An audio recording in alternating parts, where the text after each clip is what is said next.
მოგესალმებით ეთერშია გურიის ახალი ამბები, მე თამთა დოლიძე ვარ. 31 მარტს საქართველოს დამოუკიდებლობის რეფერენდუმის 34 წლის თავზე მასშტაბური საპროტესტო აქცია დგება ხალხის გაზაფხული გაიმართა. დემონსტრაციას რუსთაველის გამზირზე არაერთი მსვლელობა შეუერთდა. მათ შორის სტუდენტები თბილისის სახელმწიფო უნივერსიტეტიდან. ასევე შეუერთდა მსვლელობა, რომელიც 3 დღის წინ დმანისში დაიწყო და 100 კილომეტრი მონაწილეებმა ფეხით გამოიარეს. რუსთაველის გამზირზე მსვლელობით მივიდა ზვიად გამსახურდიას სახელობის მარშიც, რომელიც კოლხურ კოშკთან დაიწყო. კულტურის სფეროს წარმომადგენლები რუსთაველის თეატრიდან გამოემართნენ. ამავე დღეს რუსთაველის გამზირზე შეკრებილ მოქალაქეებს მიმართა საქართველოს მეხუთე პრეზიდენტმა სალომე ზურაბიშვილმა. მან განაცხადა, რომ საზოგადოების მიზნების მისაღწევად ქუჩის პროტესტთან ერთად საჭიროა, რომ ბრძოლას მიეცეს პოლიტიკური ფორმატი და შეიქმნას წინააღმდეგობის პლატფორმა პროევროპული პოლიტიკური სპექტრის მონაწილეობით. საჭიროა ამ ბრძოლას ქუჩის პროტესტთან ერთად და მასთან შეჯერებით მიეცეს პოლიტიკური ფორმატიც. ამიტომ შევთავაზე და დღეს თქვენს წინაშე საჯაროდ ვაცხადებ, რომ შეიქმნას პროევროპული პოლიტიკური სპექტრის მონაწილეობით წინააღმდეგობის პლატფორმა. ამ პლატფორმის მთავარი პრინციპი არის იგი ღია ყველა პროევროპული პარტიისა და ჯგუფისთვის, რომელიც მზად არიან გვერდზე გადადონ პოლიტიკური შეუთავსებლობები და ბოლომდე გაიზიარონ პროტესტის ორივე მთავარი მიზანი. გუშინდელ აქციას ოზურგეთში პოლიტიკოსები და სამოქალაქო აქტივისტები აფასებენ. სამოქალაქო აქტივისტები ამბობენ, რომ პროტესტი სამოქალაქო და თვითნაბადია. ის არ არის პოლიტიკოსების მიერ ორგანიზებული, მაგრამ პოლიტიკოსებს ამ პროცესში საკუთარი პასუხისმგებლობები აქვთ და ის უნდა შეასრულონ. ძალიან მნიშვნელოვანია ის პერმანენტული პროტესტი, რაც უკვე 124 დღის განმავლობაში მიმდინარეობს და არა მხოლოდ ერთ ქუჩაზე, რუსთაველის ქუჩაზე ეს რაღაცა საკრალური მნიშვნელობა შეიძინა ამ ქუჩის გადაკეტვა, მაგრამ ეს ბრაზი და ეს ბრძოლის ჟინი თუ გინდ რეგიონებში თუ ასე შემდეგ არსად არ გამქრალა და ყველა ცდილობს, რომ რაღაცა საკუთარი რესურსით და ძალებით იბრძოლოს იმ მოცემულობას, რაც ქვეყანაში გვაქვს. რაც შეეხება პოლიტიკოსების ჩართულობას ამ პროცესში, ჩვენ ძალიან დიდი ხანია ვხედავთ, რომ ეს პროცესი სრულიად არის სამოქალაქო საზოგადოების ხელში და ეს პროცესი არის, ეს პროტესტი თვითონ არის თვითნაბადი, რაღაცნაირი თვითორგანიზებული, თვითდინებადი და ამ პროცესს რაღაცნაირად არავის დამატებითი ბუსტი არ დასჭირვებია. რაც შეეხება პოლიტიკოსების მხარდაჭერას, ველოდებით უფრო მეტ ქმედით ნაბიჯებს მათგან, უფრო მეტ ჩართულობას, უფრო მეტ რაღაცა საუბარს ხალხთან და თავიანთი გეგმისა და ნაბიჯების გაცნობას. რაც შეეხება პოლიტიკოსებს, მათი ნაწილი ფიქრობს, რომ პროცესს კონკრეტულ ქმედებებზე გადასვლა სჭირდება. ნაწილს კი ამერიკის და მეგობარი აქტის იმედი აქვს.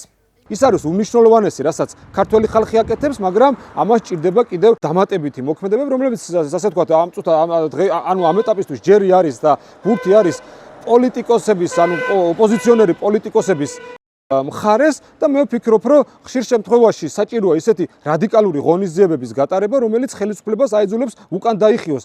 ჩვენ ვხედავთ, რომ არაპირებს ხელისუფლება უკან დახევას და საერთოდ შეცდომა მგონია, როდესაც საუბრობთ, რომ აი კანონის სრული დაცვით ვიმოქმედოთ. რას ნიშნავს კანონის სრული დაცვა, როდესაც კანონს იღებს ოლიგარქი, საკუთარ ჯიბის მთავრობას მიაღებიებს კანონს და შემდეგ ეს კანონი უნდა თურმე აღასრულო. ეს კანონიც უნდა დავარღვიოთ, სხვა კანონიც უნდა დავარღვიოთ იმისათვის, რომ დავიცვათ ჩვენი ქვეყნის დამოუკიდებლობა, დავიცვათ ის, რომ ჩვენი ქვეყანა არ გახდეს რუსეთის შემადგენელი ნაწილი და ამისათვის რაც ყველაზე მთავარია არის ერთობა საჭირო, ერთიანი ფრონტი, ერთიანი მიდგომა, ერთიანი რაღაცა ბრძოლის მექანიზმების შემუშავება. მე ვხედავ, რომ რაღაცნაირად ნაბიჯები გადაიდგა ამისკენ, მაგრამ როგორც ჩანს, რაღაცა მკლად მყარი არ არის ჯერ ეს ერთობა. ის ვინც იბრძვის ოლიგარქიის წინააღმდეგ, უნდა გაერთიანდნენ ერთად და უნდა შეუტიონ ოლიგარქიას და თუ ადამიანების რაღაცა რაოდენობა და რაღაცა ჯგუფი თქვათ განსხვავებული პოზიცია აქვს, იმ ადამიანებს აქვს ღმერთმა ხელი მოუმართონ, თავისი ასე თქვათ შეხედულებით გააგრძელონ ბრძოლა, მთავარია ერთმანეთს ხელი არ შეუშალოთ და მთავარია რომ ჩვენ ყველას გვაქვს ერთი საერთო მიზანი, ჩვენი ქვეყანა საქართველო და ამ ქვეყნის განთავისუფლება ოლიგარქიული მმართველობისგან. ხელახალი ეროვნული მოძრაობა დასაწყებია, მაგრამ ჩვენ ველოდებით ამ სანქციების შედეგ და ეროვნული მოძრაობა იქნება საერთო სახალხო სოციალური აფეთქების ფონზე, აუცილებლად ჩვენ მივაღწევთ იმას, რასაც აი იმ ხალხმა 9 აპრილის თავშეწირებლებმა, შემდეგ სხვადასხვა ომებში დაღუპულმა ჩვენმა გმირმა ჯარისკაცებმა თავი შეწირა ამისათვის, დღევანდელი დღისათვის მე დარწმუნებულია იმ შეწირული ხალხს თავი არ შეუწირავს. ეს ბრძოლა თავიდანვე დასაწყისია. ამასობაში სალომე ზურაბიშვილის მიერ დაანონსებულ წინააღმდეგობის კომიტეტს რამდენიმე პარტია უკვე შეუერთდა. მათ შორის ჯერჯერობით არ არიან ნაცმოძრაობა და ახლები. რა პოლიტიკური პოტენციალის იქნება აღნიშნული ფორმატი, ამას უახლოესი მომავალი აჩვენებს. პარლამენტმა მესამე მოსმენით დღეს რამდენიმე კანონპროექტი დაამტკიცა, რომელთა შორისაა ფარა, მედია სტანდარტებთან და ღალატის მუხლთან დაკავშირებული ცვლილებები. ფარას მიხედვით სუბიექტის უცხოეთის პრინციპალის აგენტად რეგისტრაციის საკითხები წესრიგდება. კანონის აღსრულება კი ანტიკორუფციულ ბიუროს დაევალება. მაუწყებლობის შესახებ კანონში ცვლილებებით მაუწყებლებს უცხოეთიდან დაფინანსების მიღება აეკრძალებათ. ამასთან პარლამენტში მიღებული გადაწყვეტილებით სისხლის სამართლის კანონმდებლობაში სამშობლოს ღალატის მუხლი დაბრუნდა. პარლამენტის დროებითი საგამოძიებო კომისიის ხდომაზე გამოუცხადებლობის გამო მამუკა ხაზარაძეს პროკურატურამ ბრალი წარუდგინა. როგორც უწყების განცხადებაშია ნათქვამი, პროკურატურა ბრალდებულისთვის აღკვეთის ღონისძიების შეფარდების მოთხოვნით სასამართლოს კანონით დადგენილ ვადაში მიმართავს. მარდა ყეყინაშვილმა წამიყენა ბრალი და შესაბამისად ალბათ გვეცოდინება ხვალ სასამართლოზე რას მოიცავს ეს ბრალეულობა. აქვე მინდა კიდევ ერთხელ ძალიან მკაფიოდ დავაფიქსირო, რანაირი მუხლიც არ უნდა იყოს ამ ბრალში განსაზღვრული ან სასჯელი, ეს ვერანაირად ვერ შემაცვლევინებს იმ დამოკიდებულებას, რასაც გვია რომ ჩვენი ქვეყანა არის მიტაცებული, არჩევნები არის მიტაცებული, ქვეყანა არის გადასარჩენი, ის კომისია არის ცირკი, რომელიც და არა მარტო ცირკი, რომელიც დისკრედიტაციას უკეთებს ჩვენ ქვეყანას, მის ეროვნულ ინტერესებს, ჩვენ სამხედროებს და დაღუპულ გმირებს. ამიტომ ბრძოლა იქნება აბსოლუტურად ბოლომდე. ის საკითხი, რომელიც ვითომ დაინტერესებს კომისიას და ამ დროს დაკავებულია, იმიტომ რომ დისკრედიტაცია მიაყენოს ოპოზიციურ პარტიას, კერძოდ მე და ბადრი ჯაფარიძე და ჩემ თანაგუნდელებს, ნებისმიერ სასამართლოში მიუხედავად იმისა, რომ ეს სასამართლო არის ბიძინა ივანიშვილის, ეს პროკურატურა არის ბიძინა ივანიშვილის და მორუსიძის დაქვემდებარებაში, ზათავარ ნებისმიერ კითხვას გავცე პასუხი. კურორტ ბახმაროსკენ მიმავალ გზაზე მეწყერი ჩამოწვა. შემთხვევა 9 წყაროს მიმდებარე ტერიტორიაზე, 3 მონაკვეთზე მოხდა. როგორც ჩოხატაურის მუნიციპალიტეტის მერი დავით შარაშიძე ამბობს, სამუშაოები უკვე დაწყების ეტაპზეა და დაახლოებით 10 დღეში დასრულდება. სამ ადგილზეა მეწყერი ჩამოწოლილი, 3 სხვადასხვა ლოკაციაზე. ჩვენ გზის დეპარტამენტთან მქონდა კომუნიკაცია, ადგილზე დაათვალიერეს სამუშაოები, თოვლმავლებით იყვნენ ასულები, ვინაიდან ძალიან დიდი თოვლია მაგ ადგილზე, ტექნიკების გადაადგილება ფერხდება, დღეს უკვე დღის ველოსთვის უკვე მობილიზებული იქნება ყველა ტექნიკა და ხვალიდან დაიწყება სამუშაოები. რაც მთავარია, 9 წყაროზე წყარო გადაჭება, რამოდენიმე იქ ინფრასტრუქტურა დაზიანებულია და მაგებს აღვადგეთ აუცილებლად და დაახლოებით სამუშაოების დასრულებას დაჭირდება 10 დღე.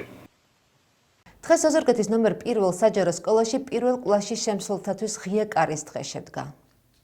პირველ სკოლას ირჩევენ პირველები. ამ სახელწოდებით და საინტერესო აქტივობით დღეს ოზურგეთის პირველ საჯარო სკოლაში სხვადასხვა საბავშვო ბაღი და მზაობის ჯგუფის პატარებს და მათ მშობლებს უმასპინძლეს.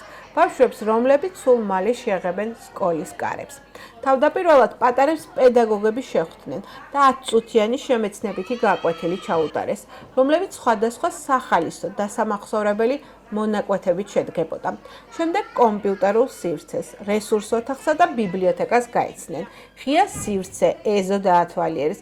ბოლოს კი საკონფერენციო დარბაზში პრეზენტაცია გაიმართა, სადაც სკოლის დირექტორმა პატარებს და მათ მშობლებს სკოლის ისტორია მოუყვა. აწმყო გააცნო და ნომერ პირველი საჯარო სკოლის გამორჩეულობაზე ესაუბრა.